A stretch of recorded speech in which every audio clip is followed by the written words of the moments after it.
creates questions the human mind cannot answer. Out of reach, past all we can see, hear, and touch, beyond all we understand, lies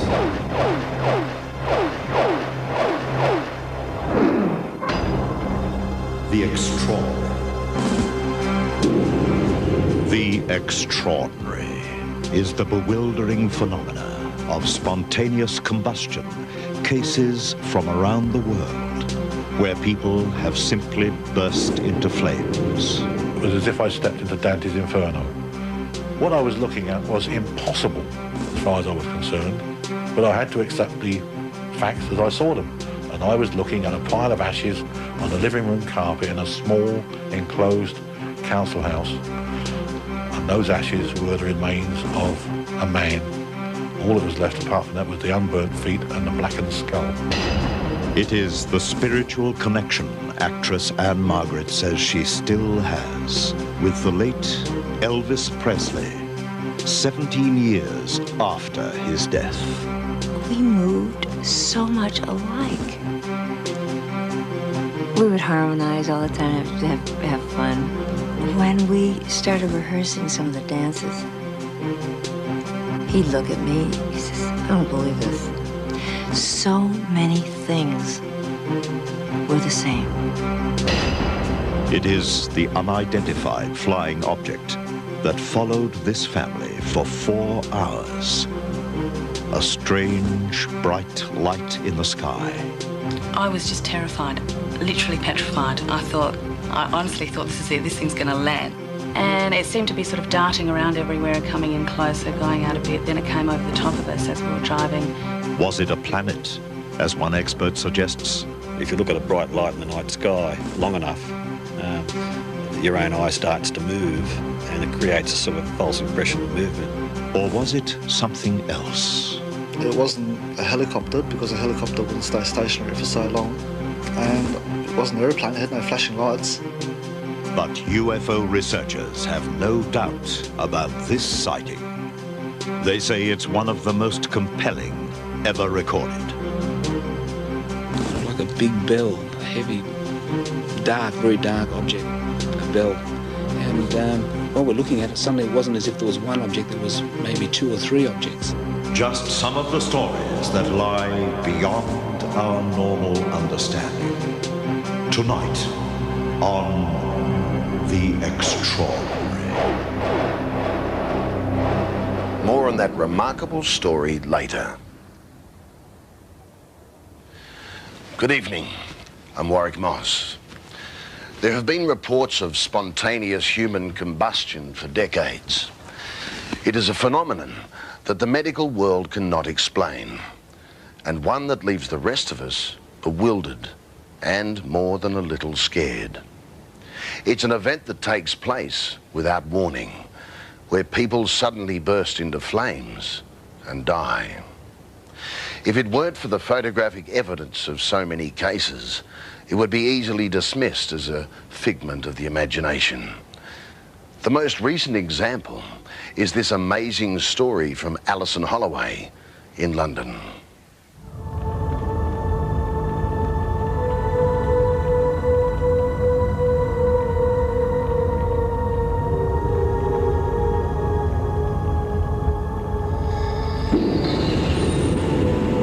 It was the orange-coloured heat that enveloped him first.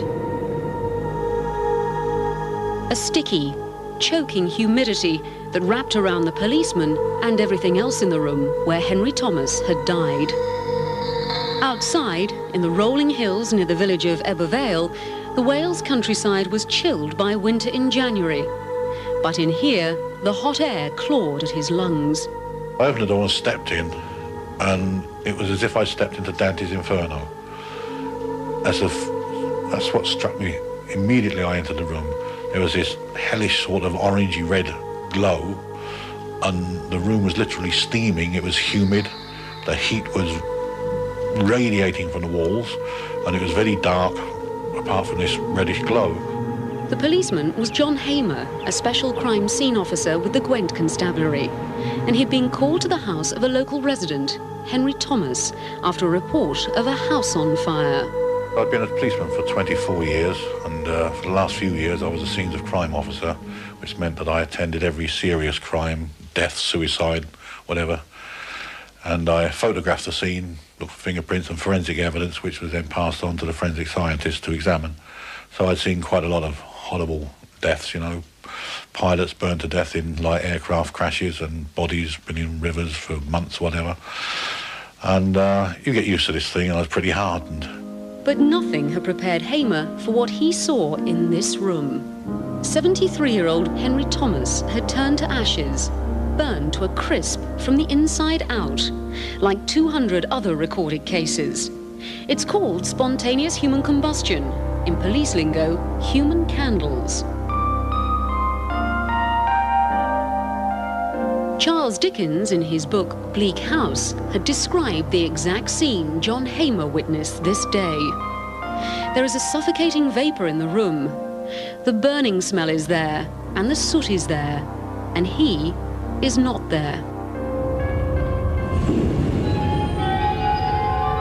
Reports of spontaneous human combustion date back to the 1600s, and its eerie descriptions allow for none of the usual police or scientific explanations. As in the case of Henry Thomas, the coroner's reports usually find that the victim died by accidental fire, like smoking in bed or falling into a fireplace. But the dozens of photos of death scenes seem to tell another story. In all cases, the bodies seem to burn up from within, leaving only parts of the limb extremities intact. Despite the intense heat needed to consume human bone and flesh, there is little about the body that is burned, even flammable clothing and carpet.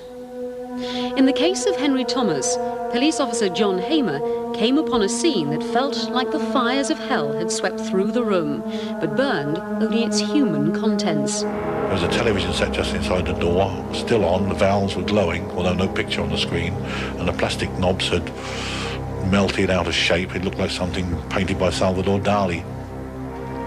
Then looking to the right, I saw a pile of ashes, and protruding from the end of the ashes was a pair of human feet, clothed in socks, and with just a lower few inches of trouser legs attached to them. I just couldn't believe it. It took me a few minutes to realise what I was actually looking at. What I was looking at was impossible, as far as I was concerned, but I had to accept the facts as I saw them. And I was looking at a pile of ashes on the living room carpet in a small, enclosed council house. And those ashes were the remains of a man. All that was left apart from that was the unburnt feet and the blackened skull. Since Thomas's death and the publicity that followed, Officer Hamer has tracked down, or been told about, at least 5 other human candles in Britain. All of those 5 cases, 4 of them, the verdict was death by burning, and one of them, a tramp in London who was discovered face down on the first floor landing of a derelict building. The fireman broke in and found him with blue flames issuing at force from his abdomen. He was burning the landing, not the other way around. Jenny Randalls, who co-authored the book Spontaneous Human Combustion, among other paranormal subjects, says the scientific world has been stumped by the evidence of such cases. All the time we're trying to find a rational explanation for what is going on. And that is the great challenge of spontaneous human combustion. Clearly there's something happening, because the cases, the evidence, the photographs of these people in these conditions prove that beyond any reasonable doubt. It's an extraordinary thing, because the human body, of course, is basically 2/3 water and very solid skeletal bone structure, which is effectively indestructible. We've talked to people in crematoriums who specialise, of course, in destroying a human body by fire, and they cannot make bones turn into ash, which is what happens in spontaneous combustion. That's the most extraordinary part of it. And that seems to be beyond the capabilities of even our best machines that generate intense heat. Randalls, who wrote the book with colleague Peter Huff, said she became involved after they were brought in to investigate the strange death of a college student. Nothing, they didn't mind at all. In fact, he bought me this ring. That's gorgeous. Is that a teenage girl was walking down the stairs at college, happily chatting to her friends in the middle of the morning, when out of nowhere she burst into flames. Oh my God. What's going on? testimony from some of the witnesses talked about a strange spark suddenly appearing in midair and falling towards the girl, who then burst into flames. They managed to put the flames out. She was taken to hospital, but tragically she died from her injuries. But Randall says the strangest case of human combustion she ever investigated was the burning of Mary Reeser. Suddenly, sitting in her favourite armchair with 2 fans blowing, she apparently burst into flames. That story in a moment.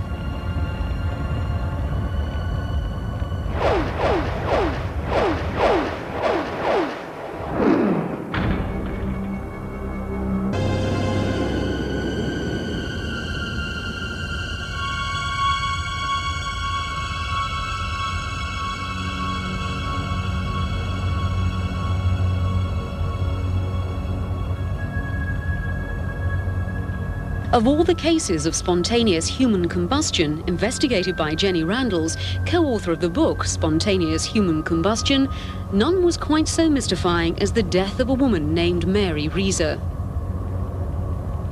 Mary was a socialite and perhaps the most important woman in the town of Columbia, Pennsylvania. But after her husband's death, she moved to Florida. Well, Mom, welcome to Florida. Oh, Great to have you home, I tell you. Great here. Yeah. We're going to have so much fun. This is wonderful. I tell you. I Been miss too you. long.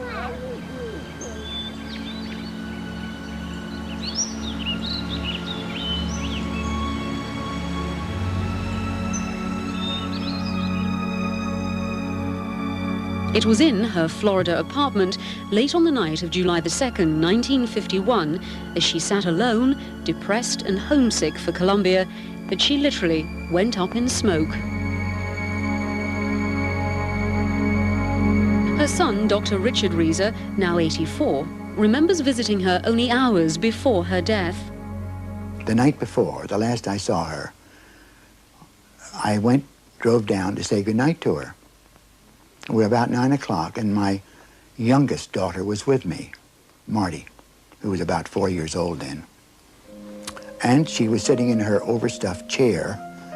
The bedclothes had been turned down, bed sheet, and the fan was blowing. He had a fan. And she seemed perfectly at ease. After Dr. Reeser left his mother that night, something happened in Mary Reeser's little apartment at 1200 Cherry Street in St. Petersburg, Florida.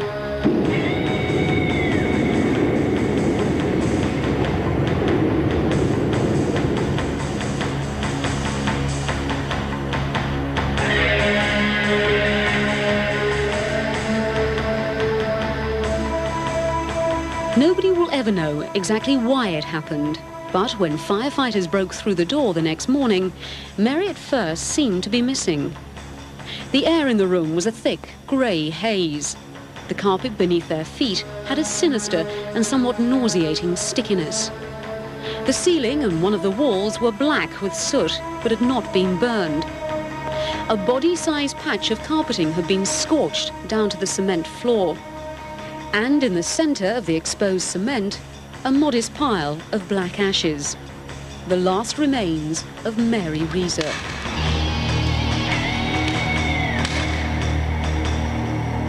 Clues to Mary's death were scant, but a neighbour reported waking up and smelling smoke at about 5 a.m. When she retrieved her morning paper at 9 o'clock, the smell had gone. It was about 8 a.m. that a Western Union delivery boy came with a telegram from friends back in Columbia saying they had found her a long-awaited apartment back in her hometown. She had wanted to return to Columbia for the summer and stay with friends and renew old acquaintances. And it's strange, very strange, that this whole episode was found by a telegram boy knocking on the door, or the morning she was found, with a telegram stating that from her friend in Columbia that she was to come up there. Very strange. The delivery boy said when he tried the doorknob of Mary's apartment, it was too hot to touch, an indication of some intense heat being generated from inside. The investigation found that Mary had perished sometime between dawn and 9 a.m. The media of the day went crazy with the story. And though the official cause of death was accidental burning, possibly from a cigarette, there are many who are convinced the spark that consumed Mary Reeser came from something within.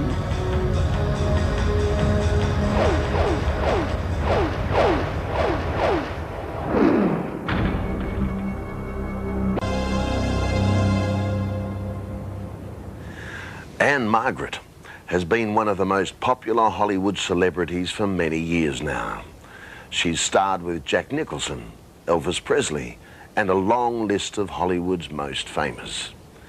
Her success, she says, is determined by a very special ritual taught to her by her mother a long time ago.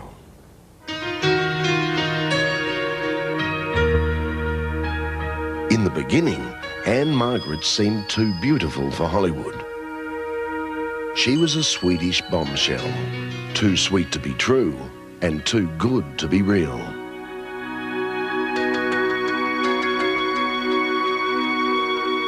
Behind the public sex kitten was a shy, private young woman with old-fashioned values. I believe in dignity, I believe in honor, I believe in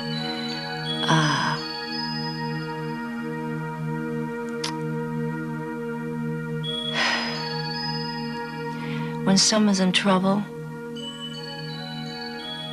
help them. If someone's speaking ill of someone, I get right in there, because I won't allow it. The gossip columns painted her as some sort of tragic heroine, mixed up and self-destructive, and under the control of guru husband, one-time actor Roger Smith. Through it all, she starred in Bye Bye Birdie, played opposite Elvis Presley in Viva Las Vegas, Jack Nicholson in Carnal Knowledge, and Roger Daltrey in the movie Tommy.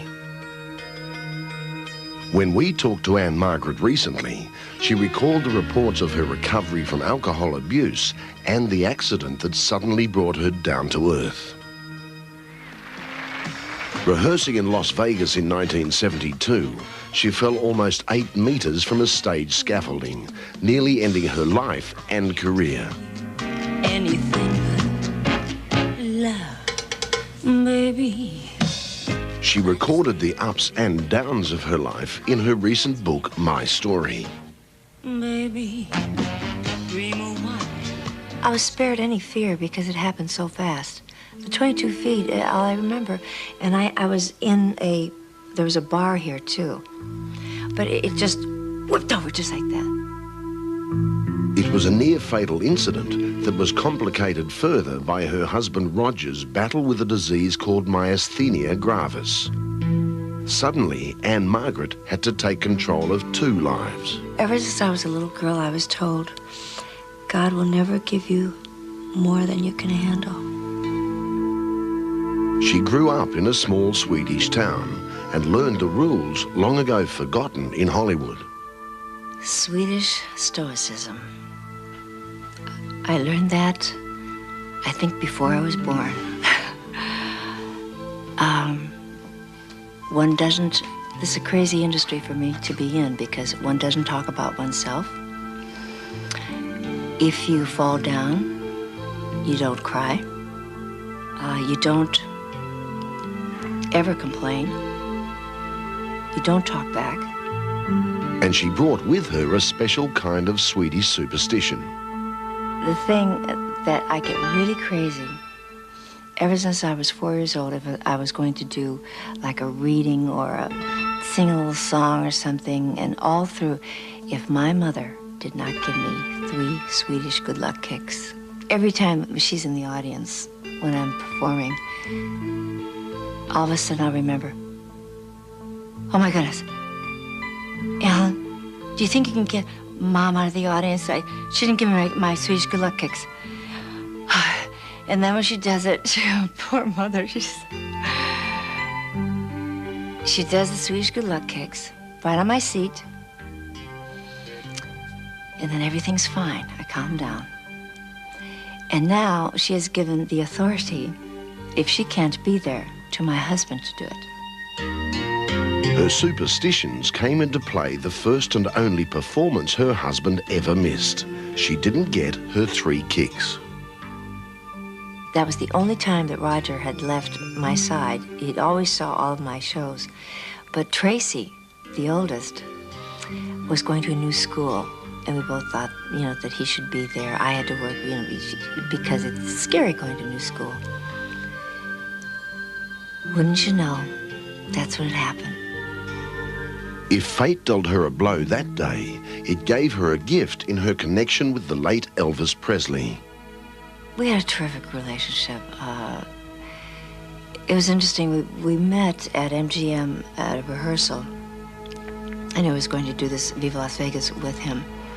I had never met him before, and I had never seen him perform before because I was so studious. I was always doing homework, and I'd seen a picture of him, but I'd never seen him move. And I don't know what everybody thought was going to happen when we first met.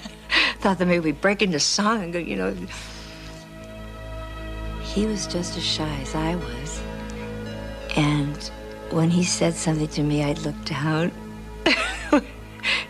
And then when I said something to him that was sweet, he'd sort of look down. Oh, it was just so funny.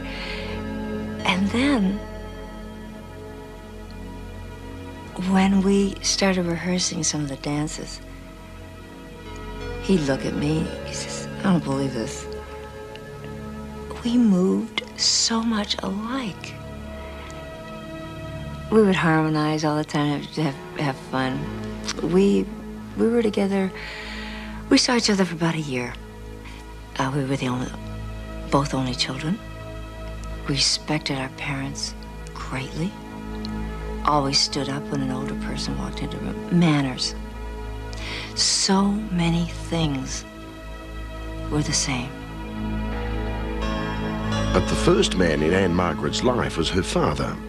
When she came from Sweden at age 6, he took her to Radio City Music Hall to see her first show.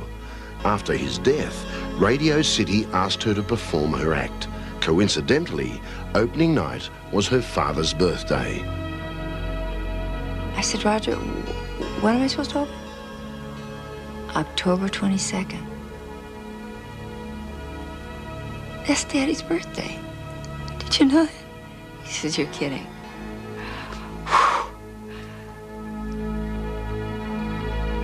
I did it. I did it. Because I knew he was watching, boy. And Mom was like in the second row there, right in the middle.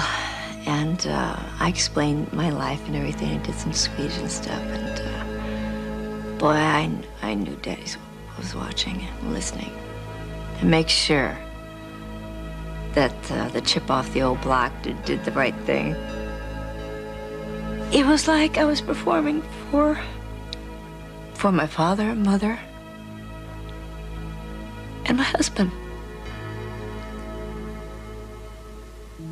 It was very, very spiritual, because he was always with me. Of course, God's always with me. Right in here, right in here. And Roger is always with her. A 30-year love affair through ups and downs. Life is more peaceful now. What's the most important thing in life? Love.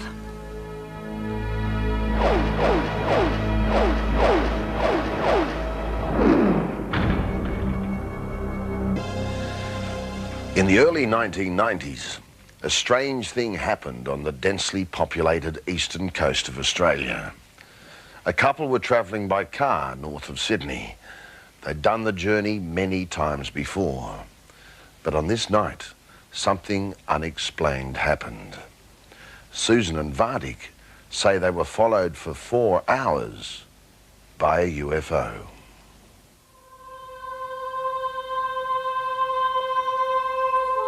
Bright lights, alien shapes in the sky, eerie phenomena, and unexplained events.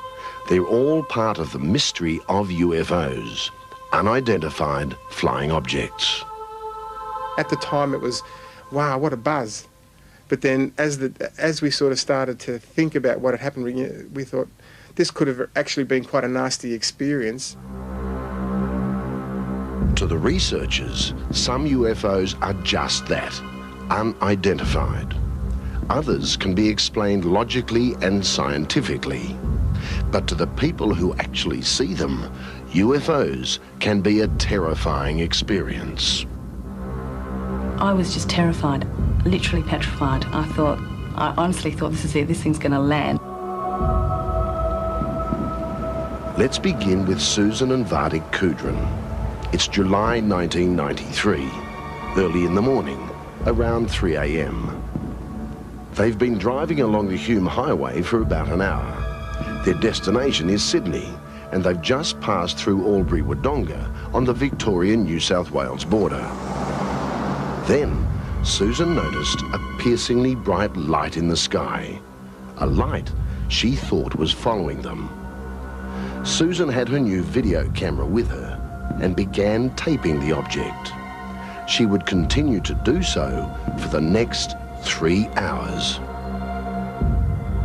We just kept driving and I started getting pretty petrified about the whole thing. And it seemed to be sort of darting around everywhere, coming in closer, going out a bit. Then it came over the top of us as we were driving. This is the tape Susan shot early that winter's morning on that lonely stretch of highway. She says that through the camera's viewfinder, the object seemed to be bat-shaped. It seemed to be darting across the sky, and she was convinced it had them in its sights. As the light hovered directly over the Kudrin's car, they knew it was no ordinary aircraft. Our engine started dying on the car and we dropped about 40 kilometres an hour, dropped down to about 65, 70 k's, and that's when I started panicking. So I was thinking, oh no, it's going to come and get us. He was extremely nervous. When he gets nervous, he goes very, very quiet and very calm, and he says, don't worry about it, it's nothing to panic about, we'll be in Gundagai shortly. Several times Vardik put his foot down. Several times nothing happened. No response from the engine. Then, suddenly, the car accelerated. Everything was back to normal, except for one thing. That bright light was still there.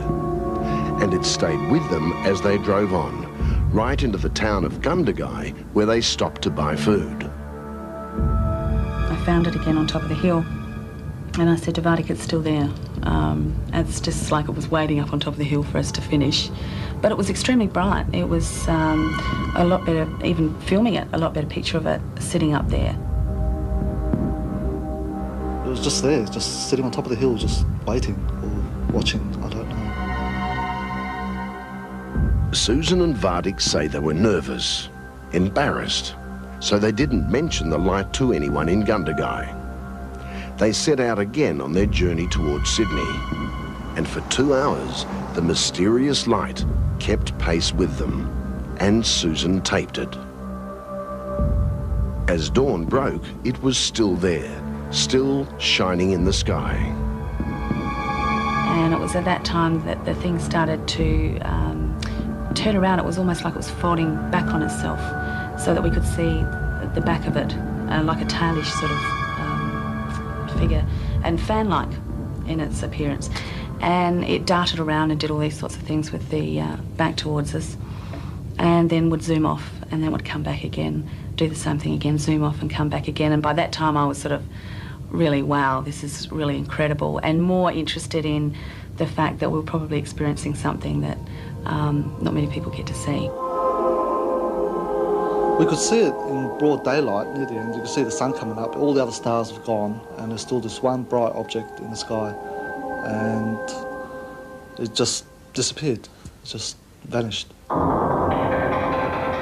Their travelling companion was gone, but the Kudrins would not forget their strange encounter. First, there was the tape, proof to them that they hadn't imagined the whole thing. When we got back and looked at the tape, I was astounded at what Sue taped. I couldn't believe my eyes. I just didn't think there was anything like that out there. All I could see was the bright light And it was just fascinating to watch the tape that Susan had taken, what she had seen. And now I know why she was so amazed and excited about what she was taping. Then, about 9 months later, there was to be a second sighting, just as clear as the first. It would absolutely convince the Kudrins that they had been allowed a rare and wonderful glimpse of the unknown. Susan comes home from work and says, "It's out there again." And I said, "Oh no, is it?" And she goes, "Yeah, it is. Get the video camera out." And I said the battery wasn't charged. So I put the battery on charge for about half an hour just to get enough power in it so we can view it again. This time, Vardic taped the object. It was identical to the one he'd seen on the original video. Bat-shaped, pulsating, and moving across the sky. I went through the same emotions again. I was scared, what's it doing back? And then, what's it doing? I sort of wanted to know, what's it after? And then it disappeared again, and I still don't know what it's doing. It wasn't a helicopter, because a helicopter wouldn't stay stationary for so long. And it wasn't an aeroplane, it had no flashing lights. So it could only boil down to one thing, which was a UFO. Well, was it a UFO? In a moment, we'll put the Kudrin video to the test and investigate another sighting. This one filmed in broad daylight.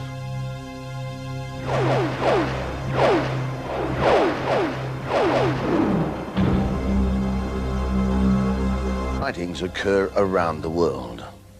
Many are discounted, but the people directly involved swear that they saw something unexplained. Then, there are those cases caught on film or videotape, cases that even the experts find hard to explain.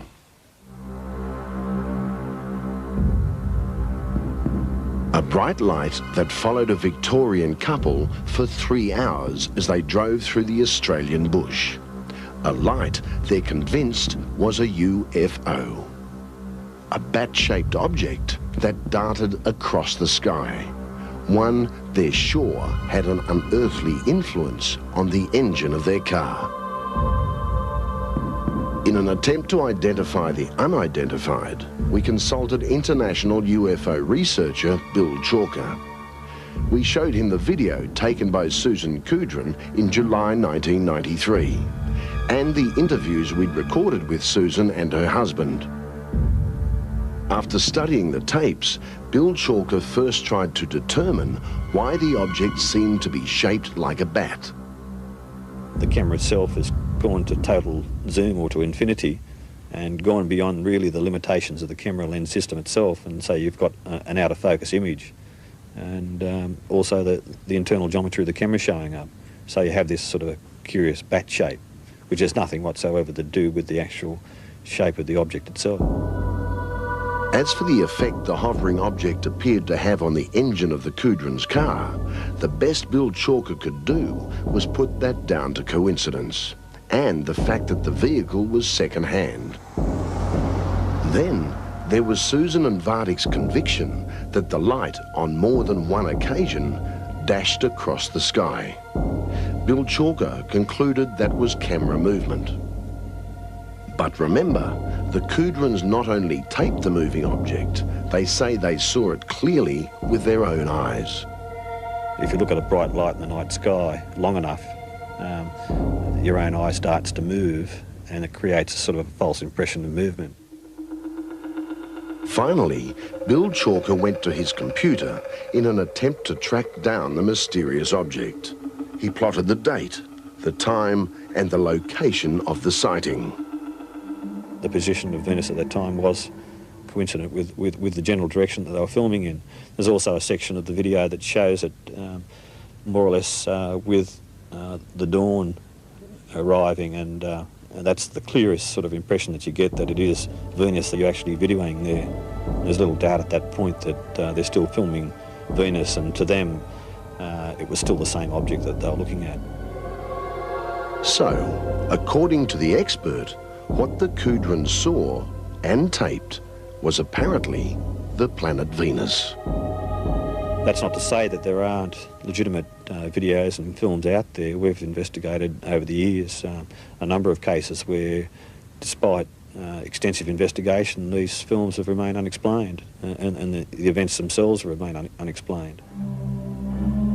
And that's certainly the case with this remarkable sighting. A sighting that after almost 20 years remains a mystery even to the experts. It began as thousands of Australians were preparing to view one of the solar system's great spectacles, an eclipse of the sun. Among them, Nick Flaskus. Being a keen amateur astronomer for many years, this was an opportunity in order to see a very rare event. So early on the morning of October the 23rd, 1976, Nick set out with his best friend, Frank Sanaras, and Frank's younger brother, Billy.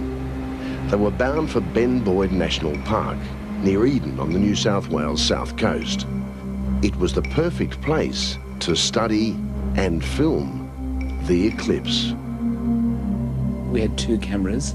We had a Super 8 camera, which had never been used before. This was the very first time that Frank was using this film and camera. And we had a 35mm standard camera as well. They may have been amateurs, but they were well prepared.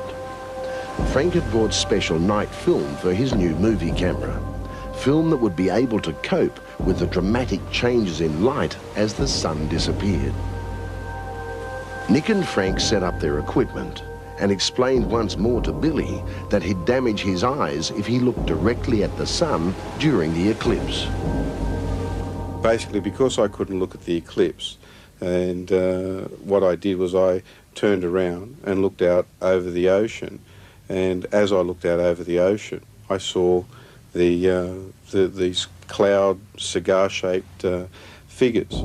So we looked at them and thought, well, that's interesting. There was a kind of like a big bell, a heavy, dark, very dark object, a bell. And while we're looking at it, suddenly it wasn't as if there was one object, there was maybe two or three objects. For a moment, the boys were stunned. Behind them, their cameras were set to film the eclipse. But in front of them, out over the ocean, there was something else. Something far more fascinating. Mysterious objects that had captured their imagination. At that point, Nicholas and I said, yeah, let's go. So we turned the cameras around, and I said to Nick, I will never focus back on the sun again. He said, oh, it doesn't matter because this is more important. First, they tried Nick's 35mm stills camera, but it was useless. So they concentrated on the Super 8. They were sure that with its zoom lens, they'd have more chance of success. And as he's filming it and zooming in the lens towards it, there weren't two or three, there was something like 6 of these objects. One main one and 5 smaller ones. Because it was the first time I'd ever used it, I panned, and as you'll see from the film, I was panning the horizon. So instead of concentrating on an object, that panning, there's a little bit of a distortion there. So you've really got to look for the UFO when you actually see the film. The film is very grainy, and Frank's panning motion doesn't help the casual viewer to get a fix on the object. But when we zoom in electronically, it does become a little more distinct. To the naked eye, it may just seem like a blur, but as you'll see in a moment, it was enough to give the experts a clear picture of the shapes the boys filmed back in 1976. It was like a bell. The main object was like a bell. As they filmed, the boys were spellbound. But then they remembered the purpose of their expedition. They had only 3 minutes of Super 8 film, and the eclipse was well underway. It was a wonderful experience looking at the eclipse. As the eclipse ended, we turned around again to look at what we saw, the objects. They weren't in the sky. We stayed there for about half an hour and nothing happened. When the boys got their film back from the lab, naturally they were disappointed. What seemed so clear through the viewfinder looked so murky on celluloid. But even now, almost 20 years later, they have no doubt what they saw that day. A dark greyish bell-shaped, a dome-shaped type object, just sort of sitting on the horizon. There were no bright lights, there were no colours. You could see them actually rotating, and at one stage while we were filming you could actually see them moving closer, backwards and forwards. Since that day in 1976, many experts have studied this snippet of 8mm film, and eventually it was sent to America for evaluation. Investigators with the organisation called Ground Saucer Watch fed all the material into their computers. The grainy film was enhanced, and it was inspected and analysed, frame by frame. The results of that analysis came as no surprise to Nick, Frank and Billy. It merely confirmed what they'd seen in Ben Boyd National Park. The experts concluded that the object was a vast distance from the camera. It was a dull grey colour. It was similar to a bell or dome in its configuration. It was definitely not a helicopter or conventional aircraft.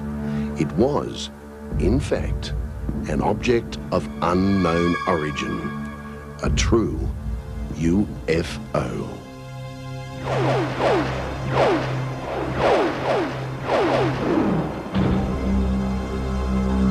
International actor Roger Moore knows what it is like to die.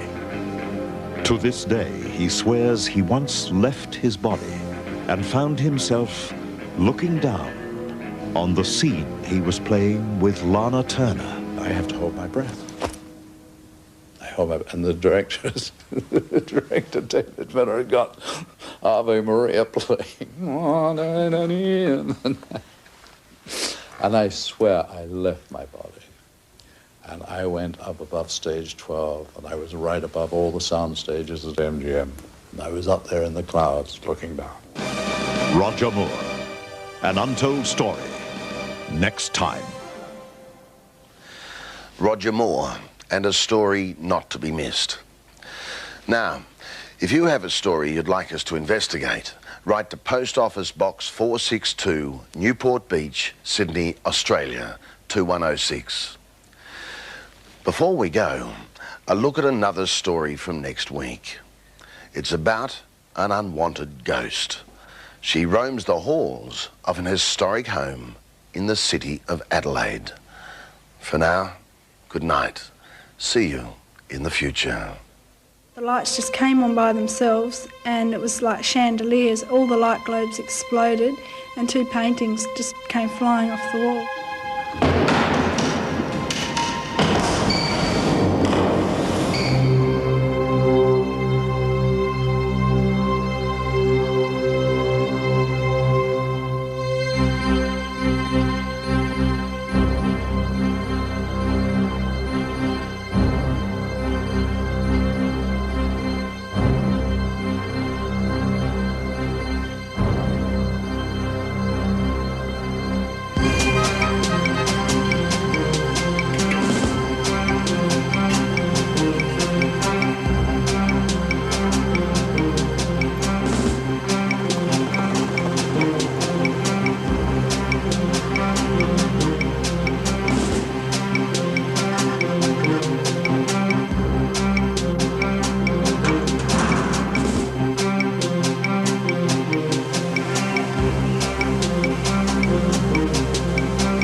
All that was left apart from that was the unburnt feet and the blackened skull. It is the spiritual connection actress Anne Margaret says she still has with the late Elvis Presley, 17 years after his death. We moved so much alike. We would harmonize all the time, have fun. When we started rehearsing some of the dances, he'd look at me, he says, I don't believe this. So many things were the same. It is the unidentified flying object that followed this family for 4 hours. A strange, bright light in the sky. I was just easily dismissed as a figment of the imagination. The most recent example is this amazing story from Alison Holloway in London.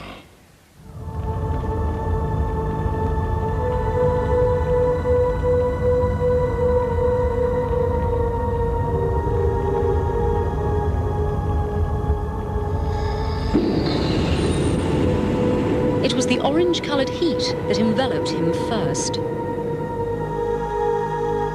A sticky, choking humidity that wrapped around the policeman and everything else in the room where Henry Thomas had died. Outside, in the rolling hills near the village of Ebervale, the Wales countryside was chilled by winter in January. But in here, the hot air clawed at his lungs. It was maybe 2 or 3 objects. Just some of the stories that lie beyond our normal understanding. Tonight, on The Extraordinary. More on that remarkable story later. Good evening. I'm Warwick Moss. There have been reports of spontaneous human combustion for decades. It is a phenomenon that the medical world cannot explain, and one that leaves the rest of us bewildered and more than a little scared. It's an event that takes place without warning, where people suddenly burst into flames and die. If it weren't for the photographic evidence of so many cases, it would be... Creates questions the human mind cannot answer. Out of reach, past all we can see, hear and touch, beyond all we understand, lies...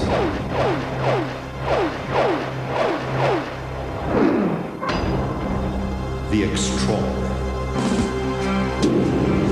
The Extraordinary is the bewildering phenomena of spontaneous combustion, cases from around the world, where people have simply burst into flames. It was as if I stepped into Dante's Inferno.